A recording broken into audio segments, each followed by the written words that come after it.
മുഖ്യമന്ത്രി ഉമ്മൻചാണ്ടിയും സരിതയും തമ്മിൽ ലൈംഗിക ബന്ധത്തിൽ ഏർപ്പെടുന്നതിന്റെ ദൃശ്യങ്ങൾ കയ്യിലുണ്ടെന്ന് ബിജു രാധാകൃഷ്ണൻ സോളാർ കമ്മീഷനിൽ മൊഴി നൽകി. മന്ത്രിമാരടക്കം മറ്റ് 5 പേരുടെയും ദൃശ്യങ്ങളും കയ്യിലുണ്ടെന്നും മുഖ്യമന്ത്രിക്ക് താൻ 5.5 കോടി രൂപ കൈമാറിയിട്ടുണ്ടെന്നും ബിജു സോളാറിൽ മൊഴി നൽകി. താനിവിടെ പറയുന്നത് ചിലപ്പോൾ തന്റെ മരണമൊഴിയായിരിക്കാമെന്ന് പറഞ്ഞാണ് ബിജു രാധാകൃഷ്ണൻ സാംസ്കാരിക കേരളത്തെ ഞെട്ടിപ്പിക്കുന്ന വെളിപ്പെടുത്തലുകൾ സോളാർ കമ്മീഷന് മുമ്പാകെ നടത്തിയത്. കേരള മുഖ്യമന്ത്രി ഉമ്മൻചാണ്ടി, മന്ത്രിമാരായ Shibu baby John, AP Anilkumar, Ernakulam MLA Hibi Eden, Aryadan Shoukath, AP അനിൽകുമാറിന്റെ PA Nasrallah എന്നിവർ സരിതാ നായരുമായി ശാരീരിക ബന്ധത്തിലേർപ്പെടുന്നതിന്റെ ദൃശ്യങ്ങൾ തന്റെ കൈവശമുണ്ടെന്നും കമ്മീഷൻ ആവശ്യപ്പെട്ടാൽ ഹാജരാക്കാമെന്നും ബിജു മൊഴി നൽകി. സരിതാ നായരെ അറസ്റ്റ് ചെയ്ത ശേഷം താൻ കോയമ്പത്തൂരിൽ ഒളിവിലായിരുന്ന സമയത്ത് നിരന്തരം മുഖ്യമന്ത്രിയുമായി ഫോണിൽ ബന്ധപ്പെട്ടിട്ടുണ്ട്. ഒരു ദിവസം തിരുവനന്തപുരത്ത് വന്ന ഉമ്മൻചാണ്ടിയുമായി കൂടിക്കാഴ്ച നടത്തിയെന്നും ഈ സമയത്ത് മുഖ്യമന്ത്രിയൊഴികെ മറ്റുള്ള 5 പേരുടെ വീഡിയോ അദ്ദേഹത്തെ കാണിച്ചിരുന്നെന്നും ബിജു പറഞ്ഞു. മുഖ്യമന്ത്രിക്ക് 5.5 കോടി രൂപ താൻ നൽകിയിട്ടുണ്ടെന്നും ബിജു കമ്മീഷൻ മുമ്പാകെ മൊഴി നൽകി. ഇതിൽ 5 കോടി 10 ലക്ഷം രൂപ ഉമ്മൻചാണ്ടിയുടെ കയ്യിൽ നേരിട്ടും ബാക്കി തുക ജിക്കുമോൻ്റെയും ജോപ്പൻ്റെയും കൈവശം നൽകിയെന്നുമാണ് ബിജു പറഞ്ഞത്. താൻ പറഞ്ഞ കാര്യങ്ങളെല്ലാം സത്യമാണെന്നും ഇനി തനിക്ക് മുന്നും പിന്നും നോക്കാനില്ലെന്നും ബിജു പിന്നീട് മാധ്യമങ്ങളോട് പ്രതികരിച്ചു. പറഞ്ഞ ദൃശ്യങ്ങൾ തന്നെയാണ്. ആ എവിഡൻസുകൾ ഞാൻ ഹാജരാക്കാൻ തയ്യാറുമാണ്. യഥാർത്ഥത്തിൽ അത് നാളെ എൻ്റെ അഡ്വക്കേറ്റ് ഹസ്കർ വരുന്നുണ്ട്, മോഹൻകുമാർ സാറിന്റെ കൂടെ. അദ്ദേഹവുമായിട്ട് ആലോചിച്ച് പാലക്കാട് കിൻഫ്രയിലും ഇടുക്കി കൈലാസപ്പാറയിലും സോളാർ പദ്ധതി നടപ്പിലാക്കാൻ സഹായം ചെയ്യാമെന്ന് ഉമ്മൻചാണ്ടി പറഞ്ഞതായും ലാഭത്തിന്റെ 40% ഉമ്മൻചാണ്ടിക്ക് നൽകാൻ കരാറാക്കിയിരുന്നെന്നും ബിജു പറഞ്ഞു. ചാണ്ടി ഉമ്മനെ ഭാവിയിൽ ടീം സോളാറിന്റെ പാർട്ണറാക്കാൻ മുഖ്യമന്ത്രിയുമായി ബിജു ധാരണയുണ്ടാക്കിയിരുന്നെന്നും മൊഴി നൽകിയിട്ടുണ്ട്. മറ്റു പല ആരോപണങ്ങളും മുഖ്യമന്ത്രി ഉമ്മൻചാണ്ടിക്കെതിരെ ഇതിനു മുമ്പേ ഉണ്ടായിട്ടുണ്ടെങ്കിലും ഇത്തരത്തിൽ ലൈംഗിക ആരോപണം ഇത് ആദ്യമായിട്ടാണ്. ഇതിന്റെ നിജസ്ഥിതി പുറത്തു കൊണ്ടുവരേണ്ടത് ഇനി രമേശ് ചെന്നിത്തല നേതൃത്വം നൽകുന്ന ആഭ്യന്തര വകുപ്പാണ്. കൊച്ചിയിൽ നിന്നും ബിജേഷ് നടുവിൽ. കേരളത്തിലെ അമ്മ പെങ്ങന്മാരെ ഓർത്ത് മുഖ്യമന്ത്രി ഉമ്മൻചാണ്ടി രാജിവെക്കണമെന്ന് പ്രതിപക്ഷ നേതാവ് VS അച്യുതാനന്ദൻ. ഇതിൽ പരം നാണക്കേട് കേരളത്തിനുണ്ടാക്കിയ വേറൊരു മുഖ്യമന്ത്രിയില്ലെന്നും മുഖ്യമന്ത്രി നാടിനെ അപമാനമാണെന്നും VS കുറ്റപ്പെടുത്തി. ഉമ്മൻചാണ്ടിയെ പുറത്താക്കി സെക്രട്ടേറിയറ്റ് ചാണകവെള്ളം തളിച്ച് ശുദ്ധീകരിക്കണമെന്നും VS ആവശ്യപ്പെട്ടു. ഇതിൽ പരം നാണക്കേട് കേരളത്തിന് സംഭാവന ചെയ്യാൻ ഒരു മുഖ്യമന്ത്രിക്കും ഇതുവരെ കഴിഞ്ഞിട്ടില്ല, ഒരിക്കലും കഴിയുകയുമില്ല. ദയവ് ചെയ്ത് കേരളത്തിലെ അമ്മമ്മമാരെ ഓർത്ത് ഉമ്മൻചാണ്ടി മുഖ്യമന്ത്രി പദം രാജിവെച്ച് ഒഴിഞ്ഞു പോകണം. മാത്രമല്ല, ഒരു പാത്രം ചാണകവെള്ളം കൊണ്ടുവന്ന് സെക്രട്ടേറിയറ്റിൽ ഒഴിച്ച് സെക്രട്ടേറിയറ്റ് ശുദ്ധമാക്കുകയും ചെയ്യുകയാണ് വേണ്ടതുകൂടി ഞാൻ പറയുകയാണ്. ബിജു രാധാകൃഷ്ണൻ ഒരു ജയിൽ പുള്ളിയാണ്. അയാളിൽ നിന്നും ഈ CD കൈക്കലാക്കാൻ ഉമ്മൻചാണ്ടി എല്ലാവിധ ഹീനശ്രമങ്ങളും നടത്തും. അതുകൊണ്ട് ഈ CD അടിയന്തിരമായി പിടിച്ചെടുക്കാൻ സോളാർ കമ്മീഷൻ തയ്യാറാകുകയും വേണം.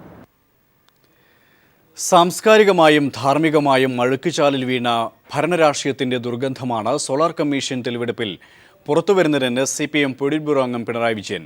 സാധാരണ മാനസികാവസ്ഥയുള്ളവർക്ക് സങ്കല്പിക്കാൻ പോലുമാകാത്ത കാര്യങ്ങളാണ് അന്വേഷണ കമ്മീഷന് മുമ്പാകെ കേസിലെ പ്രധാന പ്രതി ബിജു രാധാകൃഷ്ണൻ നൽകിയ മൊഴിയിലൂടെ വ്യക്തമാകുന്നതെന്നും അദ്ദേഹം പറഞ്ഞു.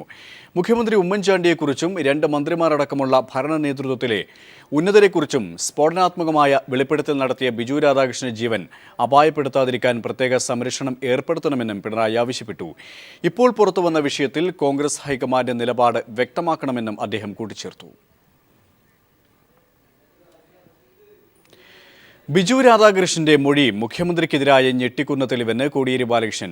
ബിജു രാധാകൃഷ്ണനെ സോളാർ കമ്മീഷന് മുമ്പിൽ എത്തിക്കുന്നതിൽ തടസ്സം നിന്ന ജയിൽ സൂപ്രണ്ടിനെതിരെ നടപടിയെടുത്തതാണ് ലോക്നാഥ് ബെഹ്റയെ ജയിൽ DGP സ്ഥാനത്ത് നിന്നും മാറ്റാൻ കാരണമെന്നും കോടിയേരി പറഞ്ഞു.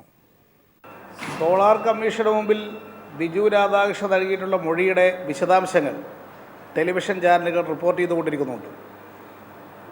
പക്ഷേ പുറത്തു വന്നിടത്തോളം കാര്യങ്ങൾ കേരളത്തെ ആകെ ഞെട്ടിപ്പിക്കുന്ന വിവരങ്ങളാണ് ഒരു മുഖ്യമന്ത്രിക്കെതിരായിട്ട് പുറത്തു വന്നുകൊണ്ടിരിക്കുന്നത്. ഈ ടീം സോളാർ കമ്പനി തന്നെ രൂപീകരിച്ചത് മുഖ്യമന്ത്രിയുടെ ഒത്താശയോട് കൂടിയിട്ടായിരുന്നു എന്ന വസ്തുതയാണ് പുറത്തു വന്നിരിക്കുന്നത്. ബിജു രാധാകൃഷ്ണൻ സോളാർ കമ്മീഷന് മുമ്പിൽ എത്താതിരിക്കാൻ വേണ്ടി ജയിൽ സൂപ്രണ്ടിനെ ഉപയോഗിച്ചുകൊണ്ട് ഇതിനകം ഗവൺമെൻറ് ഇടപെട്ടിട്ടുണ്ട്. സോളാർ കമ്മീഷൻ തന്നെ ശക്തമായി ജയിൽ സൂപ്രണ്ടിനെ താക്കീത് ചെയ്തു. ആ പ്രശ്നത്തിൽ ജയിൽ DGP ആയിരുന്ന ലോക്നാഥ് ബെഹ്റ പരസ്യമായിട്ട് പറഞ്ഞു ആ ജയിൽ സൂപ്രണ്ട് എടുത്ത നടപടി തെറ്റാണ്. അതിൻ്റെ പ്രതികാരം തീർക്കാനാണ് ലോക്നാഥ് ബെഹ്റയെ ജയിൽ DGP സ്ഥാനത്ത് നിന്ന് ഇന്നലെ മാറ്റിയത്. ബാർ ലൈസൻസ് ഫീസിൽ ഇളവ് വരുത്തിയത് മന്ത്രിസഭാ തീരുമാനമാണെന്ന എക്സൈസ് മന്ത്രി കെ ബാബുവിന്റെ വാദം പൊളിയുന്നു. സർക്കാർ ഉത്തരവ് പുറത്തിറങ്ങിയതിന് ശേഷമാണ് മന്ത്രിസഭ ഇക്കാര്യം ചർച്ച ചെയ്തത്. തീരുമാനമെടുത്തത് കെ ബാബു ഏകപക്ഷീയമായാണെന്ന് വ്യക്തമാക്കുന്ന മന്ത്രിസഭാ രേഖകൾ പീപ്പിൾ TV പുറത്തുവിട്ടു. ബാർ ലൈസൻസ് ഫീസ് 22 ലക്ഷം രൂപയിൽ നിന്ന് 25 ലക്ഷമാക്കി ഉയർത്തണമെന്നായിരുന്നു എക്സൈസ് കമ്മീഷണറുടെ ശുപാർശ. ഈ ശുപാർശ അവഗണിച്ച് ഫീസ് 23 ലക്ഷമാക്കി ഇളവ് ചെയ്ത് സർക്കാർ ഉത്തരവ് 2013 പുറത്തിറങ്ങി. ലൈസൻസ് ഫീസിൽ കുറവ് വരുത്തിയത് മന്ത്രിസഭാ തീരുമാനപ്രകാരമായിരുന്നുവെന്നാണ് കെ ബാബു നിയമസഭയിൽ വിശദീകരിച്ചത്. എന്നാൽ തീരുമാനമെടുത്തത് എക്സൈസ് മന്ത്രി ഏകപക്ഷീയമായാണെന്ന് വ്യക്തമാക്കുന്ന മന്ത്രിസഭാ രേഖകളാണ് പുറത്തുവന്നത്. 2013 മാർച്ച് 15 എക്സൈസ് വകുപ്പ് ഫീസ് ഇളവിൽ തീരുമാനമെടുത്ത് ഉത്തരവിറക്കി. മാർച്ച് 27 തെറ്റുകൾ തിരുത്തി ഭേദഗതി ഉത്തരവിറക്കി. 2 ഉത്തരവുകളും പുറത്തിറങ്ങി 1.5 മാസത്തിനു ശേഷം ഏപ്രിൽ 30 ഇക്കാര്യം മന്ത്രിസഭയുടെ പരിഗണനയ്ക്ക് വന്നത്.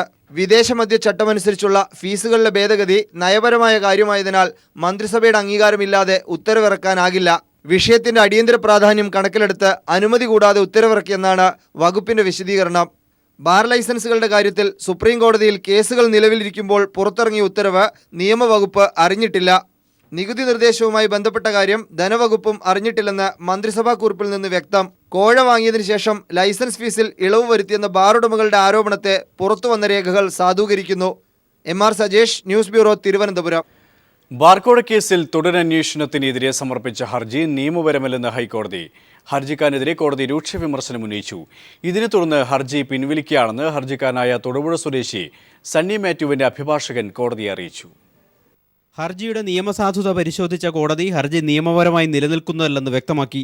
വിജിലൻസ് കോടതിയുടെ തുടരന്വേഷണ ഉത്തരവ് നേരത്തെ ഇതേ കോടതി ശരിവച്ചിരുന്നതാണെന്ന് ജസ്റ്റിസ് കമാൽ പാഷ ചൂണ്ടിക്കാട്ടി. ഇതോടെ റിവിഷൻ ഹർജി പിൻവലിക്കുകയാണെന്ന് ഹർജിക്കാരന്റെ അഭിഭാഷകൻ കോടതിയെ അറിയിക്കുകയായിരുന്നു. ഹർജിക്കാരനെതിരെ കടുത്ത വിമർശനമാണ് കോടതി ഉന്നയിച്ചത്. കടുത്ത പിഴ ചുമത്തേണ്ടതായിരുന്നുവെന്നും ഹർജി പിൻവലിച്ച സാഹചര്യത്തിൽ പിഴ ചുമത്തുന്നില്ലെന്നും കോടതി പറഞ്ഞു. നേരത്തെ ജസ്റ്റിസ് സുധീന്ദ്രകുമാർ പരിഗണിച്ച ഹർജി ഇന്നലെയാണ് ജസ്റ്റിസ് കമാൽ പാഷയുടെ ബെഞ്ചിലേക്ക് മാറ്റിയത്. സമാന സ്വഭാവമുള്ള മറ്റൊരു ഹർജി ഇതേ ബെഞ്ച് മുൻപ് പരിഗണിച്ച് തീർപ്പാക്കിയ സാഹചര്യത്തിലായിരുന്നു ബെഞ്ചുമാറ്റം. കഴിഞ്ഞ ദിവസം ഹർജി പരിഗണിച്ച ജസ്റ്റിസ് സുധീന്ദ്രകുമാർ ബാർ കോഴയിൽ CBI അന്വേഷണമാണ് ഉചിതമെന്ന് വ്യക്തമാക്കിയിരുന്നു.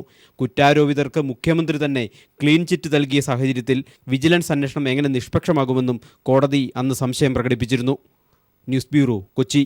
ലോകപ്രശസ്ത ഗസൽ ഗായകൻ ഉസ്താദ് ഗുലാം അലി കേരളത്തിലേക്ക് ജനുവരി 15, 17 തീയതികളിൽ തിരുവനന്തപുരത്തും കോഴിക്കോട്ടും ഗസൽ സന്ധ്യ നടത്തും. സ്വരലയുടെ ക്ഷണം സ്വീകരിച്ചാണ് ഗുലാം അലി മലയാളികൾക്കായി പാടാൻ എത്തുന്നത്. അതേസമയം ഗുലാം അലിയെ പാടാൻ അനുവദിക്കില്ലെന്ന് ശിവസേന പ്രഖ്യാപിച്ചു. ശിവസേന ഭീഷണിയെ തുടർന്ന് മുംബൈയിൽ നടത്താൻ നിശ്ചയിച്ചിരുന്ന പരിപാടി നേരത്തെ ഗുലാം അലി ഉപേക്ഷിച്ചിരുന്നു. സ്വരലയുടെ ക്ഷണം സ്വീകരിച്ചുള്ള ഗുലാം അലിയുടെ വരവ് കേരളത്തിന് മാത്രമല്ല ഇന്ത്യയ്ക്കാകെ അഭിമാനമാവുകയാണ്. പാകിസ്ഥാനി സംഗീതജ്ഞരുടെ അഭയകേന്ദ്രമായ ലാഹോർ റേഡിയോയിൽ 20-ാം വയസ്സിൽ പാടിത്തുടങ്ങിയ ഗുലാം അലി വളരെ വേഗം ആസ്വാദക മനസ്സ് കീഴടക്കുകയായിരുന്നു. സ്വരലയ രക്ഷാധികാരിയും CPM പോളിറ്റ് ബ്യൂറോ അംഗവുമായ MA ബേബി. അപ്പോൾ ഇന്ത്യയിൽ സമീപകാലത്തായി രൂപപ്പെട്ട അസഹിഷ്ണുതയുടേതായ അന്തരീക്ഷമാണ് ഗുലാം അലിയുടെ പരിപാടി നടത്തുന്നതിന് വിലക്കേർപ്പെടുത്തിക്കൊണ്ട് ചില സംഘടനകൾ രംഗത്ത് വരാൻ ഇടയാക്കിയത്. ഈ പശ്ചാത്തലത്തിലാണ് എന്തുകൊണ്ട് ഗുലാം അലിയെ കേരളത്തിലേക്ക് ക്ഷണിച്ച് അദ്ദേഹത്തിൻ്റെ പരിപാടികൾ നടത്തിക്കൂടാ എന്ന ചോദ്യം ഒരുപാട് സഹൃദയർ സംഗീതപ്രേമികൾ ഉയർത്തിയത്. അദ്ദേഹം കേരളത്തിൽ 2 പരിപാടികൾ നടത്താൻ സമ്മതിച്ചിരിക്കുകയാണ്. അന്തരിച്ച ഗസൽ ഗായകൻ ജഗജിത് സിംഗിന്റെ 4ാം ചരമവാർഷികത്തോടനുബന്ധിച്ച് ഒക്ടോബറിൽ മുംബൈയിൽ നടത്താനിരുന്ന പരിപാടിയാണ് ഗുലാം അലി ശിവസേനയുടെ ഭീഷണിയെ തുടർന്ന് ഉപേക്ഷിച്ചത്. ജഗജിത് സിംഗ് തന്റെ സഹോദരനാണെന്നും പാകിസ്ഥാനിയാണോ ഇന്ത്യക്കാരനാണോ എന്ന് നോക്കിയല്ല താൻ ഗസൽ ആലപിക്കുന്നതെന്നുമായിരുന്നു അന്ന് ഗുലാം അലി പറഞ്ഞത്. ഒപ്പം താൻ ഇന്ത്യൻ ജനതയെ സ്നേഹിക്കുന്നുവെന്നും. ഗുലാം അലിയെ കേരളത്തിൽ ഗസൽ അവതരിപ്പിക്കാൻ അനുവദിക്കില്ലെന്ന് ശിവസേന പ്രഖ്യാപിച്ചു. News bureau, Thiruvananthapuram. രാജീവ് ഗാന്ധി വധക്കേസിൽ പ്രതികളെ വിട്ടേക്കാൻ തമിഴ്നാടിന് അധികാരമില്ലെന്ന് സുപ്രീം കോടതി. കേന്ദ്ര ഏജൻസികൾ അന്വേഷിച്ച കേസുകളിൽ പ്രതികളെ വിട്ടേക്കാൻ കേന്ദ്ര സർക്കാരിന്റെ അനുവാദം വേണമെന്നും 5-അംഗ ഭരണഘടനാ ബെഞ്ച് വിധിച്ചു. ജീവപര്യന്തമെന്നാൽ ജീവിതാവസാനം വരെ തടവാണെന്നും ഭൂരിപക്ഷ ബെഞ്ച് അഭിപ്രായപ്പെട്ടു. ഗുജറാത്തിലും BJPക്ക് അടിപതർന്നു. തദ്ദേശ സ്വയംഭരണ സ്ഥാപനങ്ങളിലേക്കുള്ള തെരഞ്ഞെടുപ്പിൽ പ്രതീക്ഷിച്ച നേട്ടം BJPക്ക് കൈവരിക്കാനായില്ല. ജില്ലാ പഞ്ചായത്തുകളിൽ കോൺഗ്രസ് മുന്നേറ്റം നടത്തി. മുനിസിപ്പൽ കോർപ്പറേഷനുകളിലും കോൺഗ്രസ് സീറ്റുകൾ തിരിച്ചുപിടിച്ചു. സിറ്റിംഗ് പഞ്ചായത്തുകൾ BJPക്ക് നഷ്ടമായി. നരേന്ദ്രമോദിയുടെ ജില്ലയായ മെഹ്താനയിൽ ജില്ലാ പഞ്ചായത്തിലും മുനിസിപ്പാലിറ്റിയിലും കോൺഗ്രസ് വിജയിച്ചു. അരുൺ ജെയ്റ്റ്ലി ദത്തെടുത്ത കർണാലി ഗ്രാമവും കോൺഗ്രസ് സ്വന്തമാക്കി. മലയാളികളായ അയ്യപ്പ ഭക്തന്മാരെ അധിക്ഷേപിച്ച് ദേവസ്വം ബോർഡ് പ്രസിഡന്റിന്റെ വിവാദ പരാമർശം. ശബരിമലയുടെ സാമ്പത്തിക സ്രോതസ് അന്യസംസ്ഥാനക്കാരാണെന്നും മലയാളികൾ കാണിക്കയായി നൽകുന്നത് 5-10 രൂപ മാത്രമാണെന്നുമായിരുന്നു പരാമർശം. ഇതിനെതിരെ ഭക്തജനങ്ങൾക്കിടയിൽ വ്യാപക പ്രതിഷേധമുയർന്നു. വലിപ്പച്ചെറുപ്പമില്ലാതെ വലിയവനും ചെറിയവനും ഒന്നായി മാറുന്ന ഒരിടമാണ് സന്നിധാനം. ഈ ബോധത്തെ മറന്നുകൊണ്ടായിരുന്നു മലയാളികളായ വിശ്വാസ സമൂഹത്തെ ഒന്നടങ്കം ആക്ഷേപിക്കുന്ന രീതിയിൽ ദേവസ്വം ബോർഡ് പ്രസിഡന്റ് പ്രയാർ ഗോപാലകൃഷ്ണൻ നടത്തിയ പരാമർശം. നിലയ്ക്കലിലെ ഭൂമി അന്യസംസ്ഥാനങ്ങൾക്ക് യാതൊരു നിയന്ത്രണവുമില്ലാതെ പതിച്ചു നൽകുന്നത് മാധ്യമപ്രവർത്തകർ ശ്രദ്ധയിൽപ്പെടുത്തിയപ്പോഴായിരുന്നു പ്രസിഡന്റിന്റെ വിവാദ പരാമർശം. അയ്യപ്പൻ ഇടുന്നത് ഒന്നുകിൽ ഒരു 5 രൂപയുടെ തൊട്ട്, പരമാവധി വന്നാൽ 10 രൂപയുടെ ഒരു തൊട്ട്. അതാണോ നമ്മുടെ സാമ്പത്തിക സ്രോതസ്?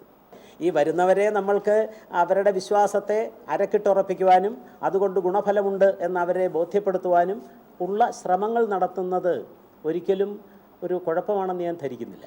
ഇതിനെതിരെ ഭക്തജനങ്ങൾക്കിടയിൽ വ്യാപക പ്രതിഷേധം ഉയർന്നു കഴിഞ്ഞു.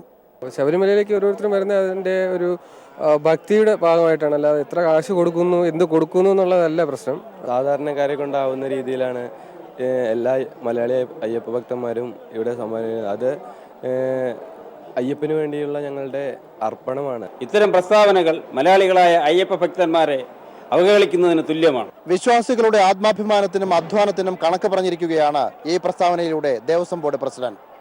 അയ്യപ്പ ഭക്തരുടെ മനസ്സിനെ മുറിവേൽപ്പിച്ച ഈ പ്രസ്താവന പിൻവലിക്കണമെന്ന ആവശ്യം ശക്തമാവുകയാണ്.